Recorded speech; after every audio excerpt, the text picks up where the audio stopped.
আসসালামু আলাইকুম প্রিয় ভাই বন্ধুরা, সবাই কেমন আছেন? আশা করি সবাই ভালো আছেন। এই যে দেখেন চলে আসলো এই শীতের সিজনে সব থেকে বড় বড় সাইজের টাকি মাছ। এই দেখেন 4-5 কেজি হবে, এটা বিলের টাকি। দেখছেন সাইজটা দেখেন। আরও মাছ আছে, আমি আপনাদের দেখাবি। তো বন্ধুরা এই দেখেন পাবদা মাছগুলো আমি আপনাদেরকে দেখাই। প্যাকিং করে আনতে হয়, তাহলে মাছগুলো নষ্ট হয়ে যায়। মাছগুলো নিয়ে আসা খন্ডিয়া বাজার থেকে। এই দেখেন পাবদাগুলো সাইজ দেখেন, বাচ্চা কাচ্চা খাওয়ার জন্য খুবই একদম পারফেক্ট একটা মাছ। এটা কিন্তু হাওড়ের পাবদা, খুবই সুস্বাদু এবং খুবই টেস্টি মাছ।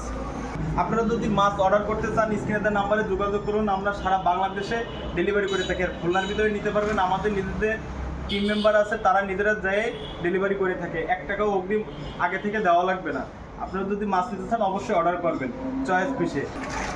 এই যেহেতু অল্প অল্প করে তুলছি, ভিতরে আরও মাছ আছে এখনো জ্যান্ত চিংড়ি, এগুলো বলে বাগদা চিংড়ি। এগুলো কিন্তু ভুনা খাওয়ার জন্য একদম পারফেক্ট চিংড়ি দেখেন। তারপর এইটা কিন্তু হরিণা চিংড়ি, এটা কিন্তু শাক পাতা খাওয়ার জন্য কিন্তু এটা পারফেক্ট চিংড়ি, হরিণা চিংড়ি।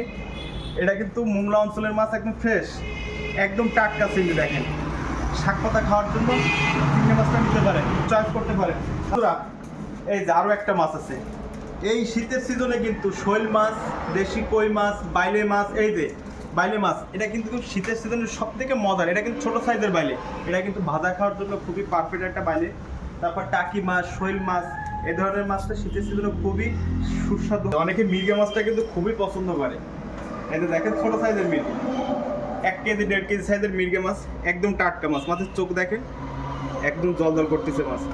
এই দেখেন লোদ দেখেন, এই মাত্র নিয়ে আসা মাছ। বন্ধুরা সারা বাংলাদেশের ভিতরে আপনারা নিতে পারবেন, 1 টাকাও অগ্রিম দেওয়া লাগবে না। যদি ছোট ভাইয়ের কাছে বিশ্বাস হয় তো অর্ডার করতে পারেন, একবার অর্ডার করে দেখতে পারেন। আল্লাহর রহমতে নতুন শুরু করছি অনলাইন বিজনেস। যেহেতু মাছের ব্যবসা আমি পুরোনো মেলা আগে থেকেই করি, কিন্তু অনলাইনে আমি নতুন শুরু করছি। আপনাদের দোয়া এবং ভালোবাসা যদি থাকে অবশ্যই পারবো ইনশাল্লাহ।